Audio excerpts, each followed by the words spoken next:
Hello बच्चों, स्वागत है आप सभी का आज की इस वीडियो में। आज इस वीडियो में हम लोग क्लास 10th के मैथमेटिक्स को शुरू करेंगे। आज ये मैथमेटिक्स का चैप्टर 1 का वीडियो है और मैथमेटिक्स का जो सेशन चलेगा, जो सीरीज़ चलेगा, उसका भी ये पहला वीडियो है।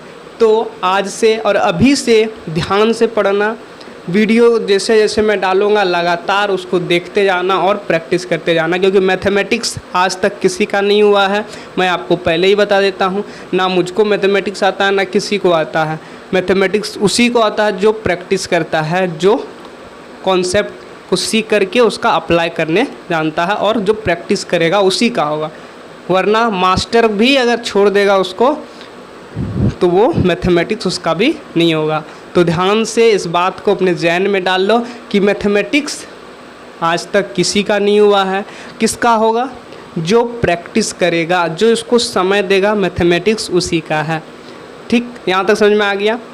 चलो अब हम लोग स्टार्ट करते हैं, लेकिन स्टार्ट करने से पहले आप लोग अपना अटेंडेंस बना लो, चैनल को सब्सक्राइब कर लो और वीडियो को लाइक करके अपना अटेंडेंस बना लो। चलो, अटेंडेंस बनाने के बाद ज़रा सा मैं इसको अपने जगह में लगा दूँ। अब शुरू करते हैं। शुरुआत करते हैं। पहला चैप्टर है, नाम है वास्तविक संख्या। नाम क्या है बाबू? वास्तविक संख्या, रियल नंबर। वास्तविक संख्या क्या होता है? Real number. क्या होता है रियल नंबर? वास्तविक संख्या क्या होता है? वास्तविक संख्या क्या होता है? आप लोगों ने पढ़ा था परिमेय संख्या। कौन सा संख्या? परिमेय संख्या। और इसी के बाद पढ़ा था अपरिमेय संख्या। अपरिमेय संख्या। तो परिमेय संख्या और अपरिमेय संख्या को मिला करके हम लोग क्या बोलते हैं? वास्तविक संख्या। इसका मतलब जोड़ देना नहीं होता। इसका मतलब कि परिमेय संख्या लिए और परिमेय संख्या लिए, उसका एक कलेक्शन बनाए, और कलेक्शन बनाने के बाद जो संख्या बना उसी को क्या कहेंगे? वास्तविक संख्या। इसके अंदर भी बहुत सारी छोटी छोटी संख्या, सम, विषम, अभाज्य, ये वो भाज्य, तो उतना हम लोग नहीं जानेंगे, वो 9th में ही आप लोगों ने पढ़ा होगा। देखो, परिमेय संख्या मैं आपको बता दूं, परिमेय संख्या उसको बोलते हैं जिसको हम लोग P/Q के रूप में लिख सकें। 9th में आपने पढ़ा होगा, इवन 7th 8th से ही ये परिमेय संख्या हम लोग पढ़ते आ रहे हैं। तो परिमेय संख्या वो संख्या जिसको P/Q के रूप में लिख सकें, जहाँ पर Q 0 के बराबर ना हो, बस नीचे 0 नहीं होना चाहिए, बस इतना याद रखें। और जिसको इसके फॉर्म में ना लिख सकें उसको अपरिमेय संख्या कहते हैं। उसमें भी अब दशमलव प्रसार देखेंगे कि दशमलव प्रसार जिसका शांत है या शांत नहीं है, या शांत नहीं है, तो पॉइंट के बाद वो रिपीट करे, तब वो उसको हम लोग बोलेंगे परिमेय संख्या। और अपरिमेय संख्या उसको बोलते हैं जो कि अशांत हो और साथ ही साथ पॉइंट के बाद रिपीट ना करे, कुछ का कुछ, कुछ का कुछ। ये हम क्लास 9th में अपने पहले चैप्टर में पढ़ा होगा। अगर पढ़ा है तो समझ में आ रहा होगा, वरना सारा चीज़ ऊपर से एकदम पार। परिमेय संख्या और परिमेय संख्या का एक कलेक्शन बनाएंगे, एक जगह उसका ग्रुप बनाएंगे, उसी को क्या बोलते हैं? वास्तविक संख्या। इसमें हम लोग बात करेंगे कि हम लोग पढ़ेंगे क्या। इसका एक स्क्रीनशॉट ले लो। इसमें हम लोग पढ़ेंगे क्या, उसके बारे में हम लोग देखते हैं।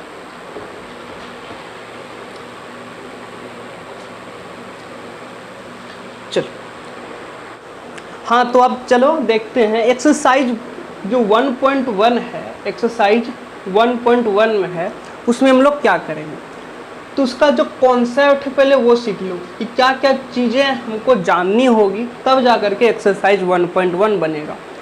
जैसे बच्चा में तुम सीखा होगा बाबू, जैसे भाग सीखा होगा। जैसे 2 से तुम 3 को भाग दे रहा है, भाग दे के देखो तो कितना बार में? एक बार में लगेगा, 2 1 का 2, फिर यहाँ पे माइनस करेगा, आंसर आएगा 1, यहाँ पे शेषफल 1। इसको क्या बोलते हैं? भाजक बोलते हैं। इसको क्या बोलते हैं? भाज्य बोलते हैं। इसको भागफल, इसको शेषफल। इतना सब कोई जानता है। अब यहाँ से एक फॉर्मूला निकलता है। क्या निकलता है फॉर्मूला? भाज्य बराबर भाजक गुने भागफल प्लस शेषफल। ये है हमारा फॉर्मूला। यहाँ से क्या फॉर्मूला निकलता है कि भाज्य बराबर भाजक गुने भागफल प्लस शेषफल। भाज्य कौन है? 3 है, बराबर भाजक 2 भाजक गुना भागफल किसको बोलते हैं? इसको, प्लस शेषफल, शेषफल 1। जरा सा जोड़ो तो 2 एकम 2 प्लस 1, आंसर कितना आया? 3। क्या यही 3 बराबर में है? इसका मतलब कि ये जो है फॉर्मूला सही है। ठीक, ये फॉर्मूला सही है। ये समझ में आ गया? ठीक, समझ में।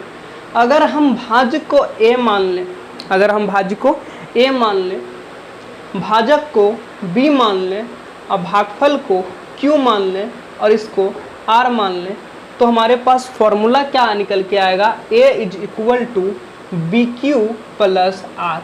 a is equal to B q plus r. इसी को हम लोग क्या बोलते हैं? यूक्लिड विभाजन प्रमेय का। इसी को क्या बोलते हैं? यूक्लिड विभाजन प्रमेय का, जो इस एक्सरसाइज में जरूरी है। यूक्लिड विभाजन प्रमेय का। अब इससे क्वेश्चन कैसे बनाएंगे? अच्छा, यहाँ पे कुछ बातें ध्यान रखने की है।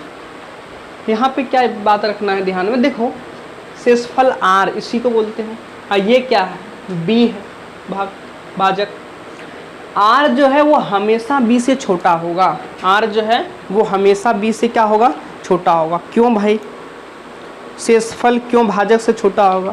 इसलिए छोटा होगा क्योंकि अगर शेषफल बड़ा रहता इससे या इसके बराबर रहता, दैट मीन्स अगर यहाँ पे 2 रहता, मान के चलो 2 रहता, तो फिर एक बार में लग करके फिर कट जाता, तो क्या आ जाता? 0 हो जाता। अगर उससे ज़्यादा रहता फिर एक बार में कट करके फिर छोटा है, तो यानी कि यहाँ पे 1 था, यानी कि r जो है वो हमेशा छोटा होता है b से। ठीक, और r जो है r 0 के बराबर भी होता है। r मान लो यहाँ पे अगर 2 रहता तो एक बार में कट के आंसर 0 आता, यानी कि r जो है वो 0 के बराबर भी हो सकता है, यानी r 0 भी हो सकता है। ठीक, और 0 से बड़ा हो जाएगा, b तक आएगा, यानी कि r जो है 0 से बड़ा होगा, 0 के बराबर भी होगा, और r b से छोटा होगा। इसका औकात इतना तक ही है कि b से छोटा ही रहेगा, लेकिन 0 से बड़ा होगा और 0 भी हो सकता है। तो यहाँ पे बस यही याद रखना है, जहाँ पर 0 less than equal r less than b। r 0 के बराबर भी हो सकता है, 0 से बड़ा भी हो सकता है, लेकिन b से छोटा होगा।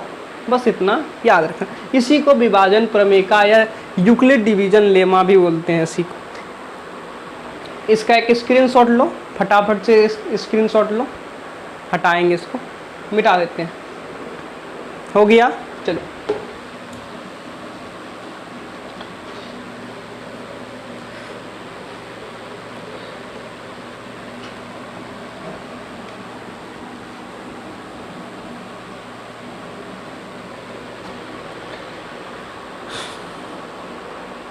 तो ये समझ में आ गया। अब इसका हम लोग यूज कहाँ करेंगे? इसका यूज है HCF निकालने में। क्या निकालने में? HCF निकालने में इसका हम लोग यूज करेंगे।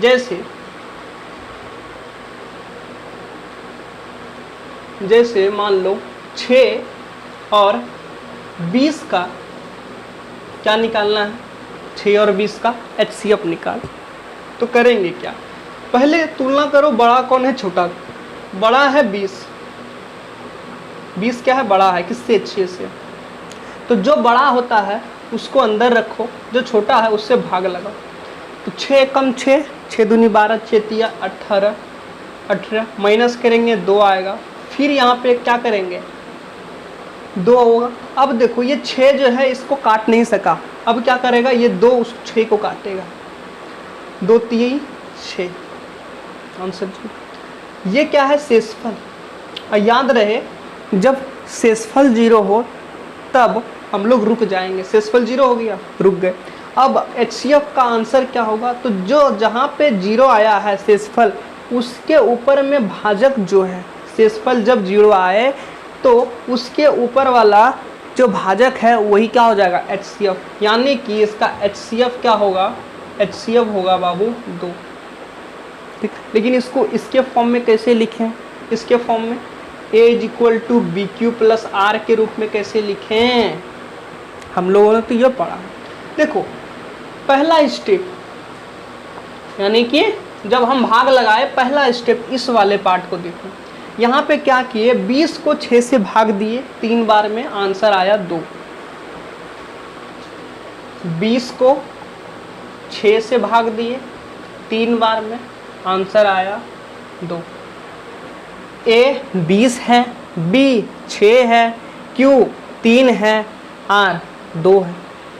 ठीक, अब यहाँ पे आंसर देखो, आर क्या 0 के बराबर है? नहीं। जब 0 के बराबर नहीं है तो फिर हम लोग भाग लगाएंगे, तब स्टेप 2 में आएंगे। इसमें आएंगे, स्टेप 2 में आएंगे। अब इस स्टेप में देखो, 6 को भाग दे रहा है 2 3 बार में, आंसर 0 आ रहा है। 6 को भाग दे रहा है 2 3 बार में, आंसर आ रहा है 0। यहाँ पर R 0 हो गया, R 0 हो गया। और जब R 0 हो जाए, जब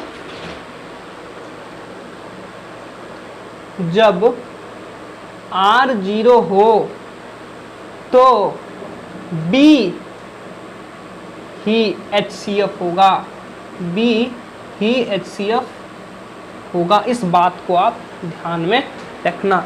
तो जब R क्या हो गया, 0 हो गया, तो B HCF होगा। B किसको बोलेंगे? A is equal to B Q. B ये हुआ ना, यानी कि HCF of 6 and 20 is equal to 2, यानी HCF जो होगा 6 और 20 का, वो क्या होगा? 2 होगा। समझ में आया मैंने क्या किया? HCF निकालना था डिवीजन एल्गोरिदम, यानी कि यूक्लिड विभाजन प्रमेय का जो है उसका यूज करके 6 और 20 का HCF निकालना। सबसे पहले बड़ा कौन है, छोटा कौन है? 20 बड़ा है 6 से, इतना समझ में आ गया। अब जो बड़ा है उसको छोटा से क्या करेंगे, भाग देंगे। पहला स्टेप में हम इसको भाग दिए, तो पहला स्टेप में 6 3 18, 2 आंसर बच गया, यानी शेषफल बच गया। तो हमने पहला स्टेप में क्या किया, यहाँ पे लिख लेना है कि 20 है भाज्य लिख दिए, भाजक कौन है 6 लिख दिए, गुणे भागफल 3 था लिख दिए, और शेषफल यानी R कितना बचा, तो 2 भी लिख दिए।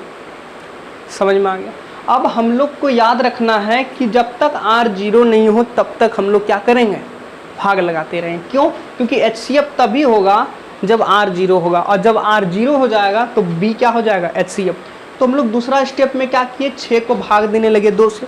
अब 2 से जब भाग देने लगे 3 बार में लगेगा, 6 2 3 6 माइनस हुआ 0, R बराबर 0। तो सेकंड स्टेप में हम लोग लिखेंगे, सेकंड स्टेप में, स्टेप 2 में हम लोगों ने क्या किया, 6 को भाग दिए 2 से 3 बार में, और आंसर आया शेषफल 0। यहाँ पे R बराबर 0 हो गया। हम लोग जानते हैं जब R 0 हो जाए तो B ही HCF होगा। तो A is equal to B Q R, तो B मतलब 2, यानी HCF क्या होगा, B होगा। B कितना है, 2, यानी HCF ऑफ 6 और 20, 6 और 20 का HCF क्या होगा, 2। आई होप कि ये आपको समझ में आया। हालांकि ये आपके सिलेबस में नहीं है, ये आपके सिलेबस में नहीं है। एक्सरसाइज 1.1 ये ओल्ड बुक में था, मैंने आपको बता दिया, जान लेना है, थोड़ा सा है। अब हम लोग जो पढ़ने वाले हैं वो हमारे सिलेबस में है। क्या है हमारे सिलेबस में? पहले इसका एक स्क्रीनशॉट ले लो, इस कहाँ पे के स्क्रीनशॉट ले लो। ले लिया स्क्रीनशॉट, मिटा दूँ? चलो, हमारे सिलेबस में है क्या, ये तो मैंने बताया ही नहीं आपको। सिलेबस में क्या है, जो ओल्ड बुक में 1.2 था ना, वही न्यू एडिशन का जो बुक आया है उसमें 1.1 है। मतलब उसमें हम लोग HCF और LCM निकालेंगे। क्या निकालेंगे? LCM निकालेंगे एंड HCF निकालेंगे। LCM और HCF निकालेंगे। तो हम लोग तो जानते हैं LCM HCF निकालने के लिए बच्चे से आते आ रहे हैं, निकालते आ रहे हैं। तो इस चैप्टर में इसके लिए क्या नया है,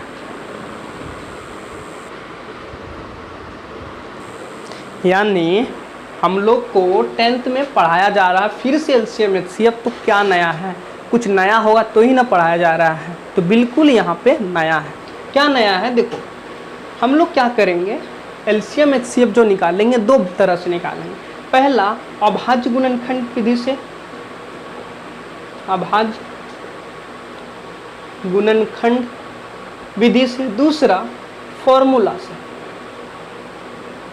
दूसरा फॉर्मूला से। HCF और LCM निकालेंगे दो तरह से, एक अभाज्य गुणनखंड विधि से और एक फॉर्मूला से।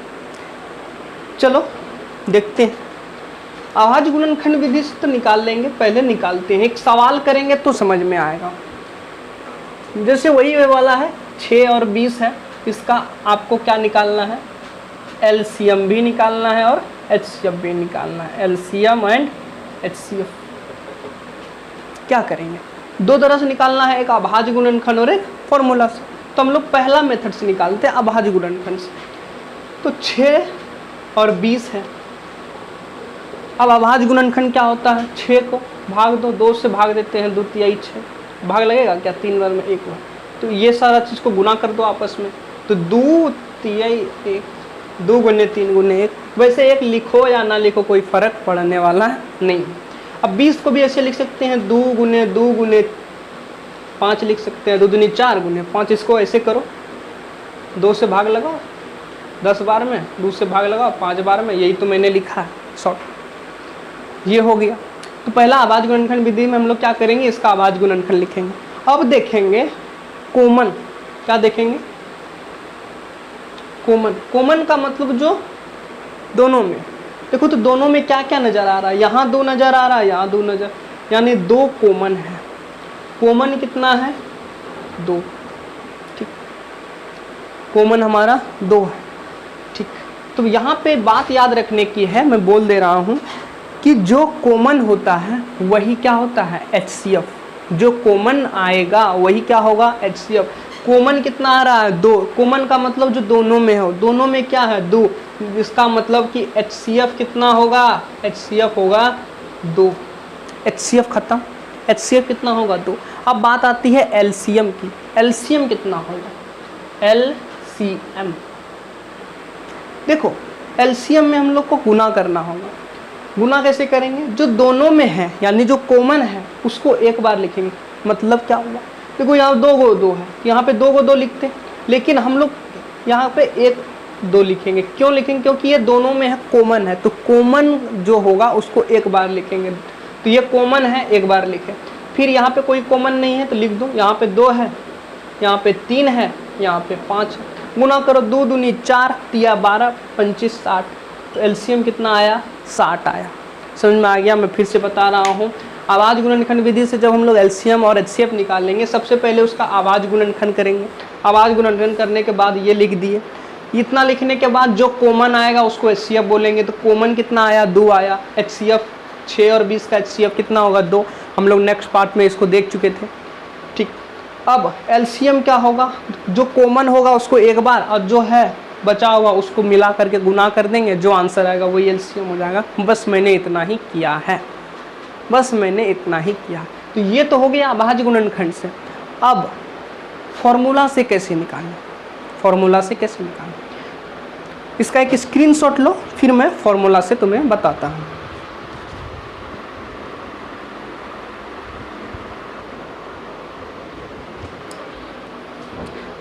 ले लिया स्क्रीनशॉट, ठीक है, मिटाता हूँ।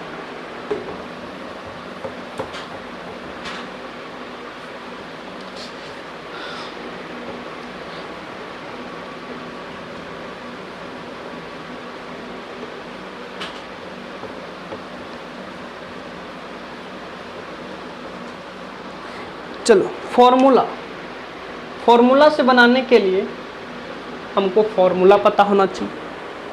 फॉर्मूला कहाँ से लाए, तो फॉर्मूला चलो बनाते हैं। मान लो 2 संख्या हैं A और B। ये बार बार इंक ख़त्म हो जा रहा है क्योंकि फैन चल रहा है, इसलिए सूख जा रहा है, इसलिए इसके लिए थोड़ा सा मुझे माफ़ी चाहिए। चलो 2 संख्या हैं, एक A है और एक B। अगर तुमको A और B का HCF पता हो, HCF पता हो, HCF तुमको कुछ दे दिया और तुमसे पूछेगा कि LCM बताओ A और B का, तब हम लोग इस फॉर्मूला का यूज करेंगे।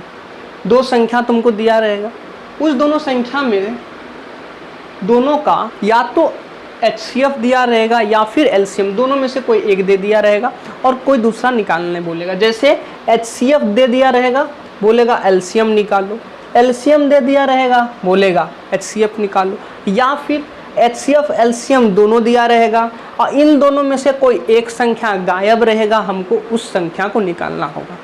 बस इतना ही करेंगे। तो उसके लिए फॉर्मूला क्या होता है? फॉर्मूला ये होता है कि जो संख्या दिया रहे उसको गुना कर देंगे आपस में और बराबर में उसके HCF को और LCM को भी गुना करेंगे। ये है फॉर्मूला। यानी A और B दो संख्या हैं, उन दोनों संख्या को गुना करेंगे और बराबर में उसके HCF और LCM को गुना करेंगे। यहाँ बन जाएगा इक्वेशन। क्या बनेगा?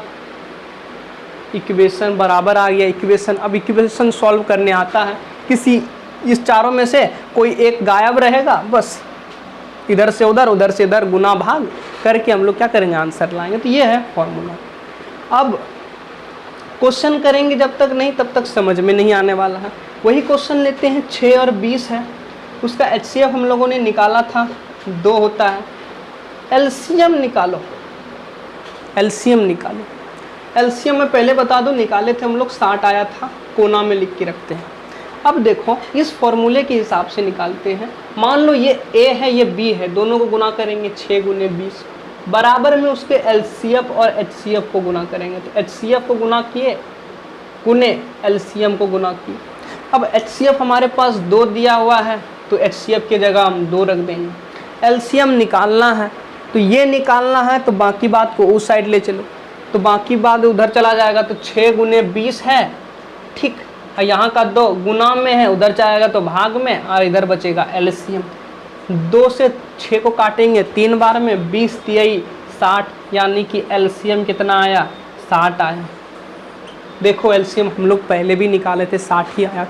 तो ये फॉर्मूला सही है, इससे ये भी पता चलता है और इस फॉर्मूले का यूज करके मैंने आपको ये बता दिया। यहाँ पे 2 संख्या दिया था, HCF दिया था, LCM निकालना था, LCM हमने निकाल लिया। अब यही बोलेगा HCF निकालो, LCM दिया रहेगा और LCM निकालने बोलेगा। इसका एक स्क्रीनशॉट लो, थोड़ा सा इसमें हम लोग खेलेंगे। ले लिया स्क्रीनशॉट, चलो मिटाता हूँ। अगर इसी को उल्टा दिया जाए, इसी को उल्टा दिया जाए और फिर हमसे कुछ दूसरा चीज़ पूछे तो हम लोग कैसे निकालेंगे? जैसे इसी सवाल को लेकर के हम सारा चीज़ में समझा देता हूँ। तो ये दोनों संख्या हैं। अब की बार LCM दिया हुआ है 60, HCF निकालना है और हम लोग जानते हैं HCF जो आएगा वो 2 आएगा, क्योंकि हम लोग शुरुआत से इसी एग्जाम्पल को लेकर के निकालते हैं। हम लोग को पता है फॉर्मूला क्या है, A गुने B बराबर HCF गुने LCM। A कितना है? 6, इसको B मान लो। HCF दिया है? नहीं दिया है, निकालना है। LCM दिया हुआ है 60।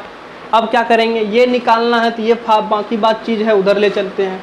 तो क्या हो जाएगा? 6 गुने 20 पहले से है, 6 गुने 20 पहले से है, ये वाला गुना में है, देखो ये वाला गुना में, उधर जाएगा तो क्या हो जाएगा? भाग में चला जाएगा, बचेगा क्या? HCF बचेगा। अब कटा दो, 1 0 से 1 0 कट गया, 6 से 6 कट गया, बचा 2, यानी कि HCF जो आया वो कितना आया? 2 आया। देखो HCF 2 आना था। तो ये इस तरह का सवाल आपको दे दिया जा सकता है, आपको फंसाया जा सकता है। तो हम लोग ने HCF LCM तो निकाल लिया। अगर हम लोग को HCF LCM दोनों दिया रहे और कोई एक संख्या गायब रहे, उसको कैसे निकालेंगे अब वो सीखेंगे। तो इसका एक स्क्रीनशॉट लो, फटाफट से स्क्रीनशॉट लो, इसका फटाफट से स्क्रीनशॉट लो। वीडियो पसंद आ रहा हो तो वीडियो को लाइक करते रहना, चैनल पे नए आए हो तो चैनल को सब्सक्राइब करो और अपने दोस्त के पास इस वीडियो को शेयर करो ताकि वो भी पढ़ाई कर सके। चलो मान लो कि 2 संख्या है, A गुने नो। क्वेश्चन है हमारे पास, इसी संख्या में हम क्या गायब कर देते हैं? 6 है और X। अब X क्या है वही हमको निकालना है। इन दोनों का HCF दिया हुआ है 2, LCM दिया हुआ है हमारे पास 60। अब X क्या है वो हमको निकालना। देखो X क्या होगा? 20 होगा, पहले पता है। फॉर्मूला से बनाते हैं, A गुने B बराबर HCF गुने LCM। ये हमारा क्या है? फॉर्मूला। यूज करेंगे इस फॉर्मूला का। देखो 6 गुने b कितना है, x है, वही निकालना है। HCF 2 दिया हुआ, LCM 60 दिया हुआ है, x निकालना है, बाकी बात को उस साइड ले चलो। गुना में उधर जाएगा तो बाबू भाग में हो जाएगा, 2 गुने 20/6। अब कटाओ, 6 कम 6, 6 10 से 60, तो 10 गुने 2 कितना हुआ 20, यानी x का वैल्यू 20 आया। x का वैल्यू कितना आना चाहिए था, 20 ही तो आना चाहिए था। तो इस तरह का भी सवाल पूछ सकता है आपसे। देखो ये जो सॉल्व हो रहा है, ये सॉल्व उसी से होगा जिसको इक्वेशन सॉल्व करने आता होगा। थोड़ा मोड़ा भी अगर इक्वेशन सॉल्व करने आ रहा है, बेसिक चीज़ भी आपको उस इक्वेशन का पता है, तो आप इसको ईजिली सॉल्व कर सकते हो। अगर आपको इसमें प्रॉब्लम हो रहा है कि मैं इधर से उधर ले जा रहा हूँ, उधर से इधर ले जा रहा हूँ, कभी गुना में है तो उधर भाग कर रहा हूँ, अगर जब इक्वेशन सॉल्व करोगे तो उसमें प्लस का रहता है तो उधर जाके माइनस का हो जाता है। अगर आपको इक्वेशन सॉल्व करने नहीं आ रहा है तो आप कमेंट करके मुझे बता सकते हो, उसके लिए मैं आपके लिए एक सेपरेट वीडियो बना दूँगा। ठीक, तो यहाँ पे हमारा एक्सरसाइज ख़त्म होता है। इस एक्सरसाइज में इतना ही, यही सब घुमा फिरा करके आपसे क्वेश्चन पूछेगा। ठीक, तो फॉर्मूला से भी बता दिया और इसे आवाज़ गुणनखंड विधि से भी मैंने आपको बता दिया। अब इसका एक स्क्रीनशॉट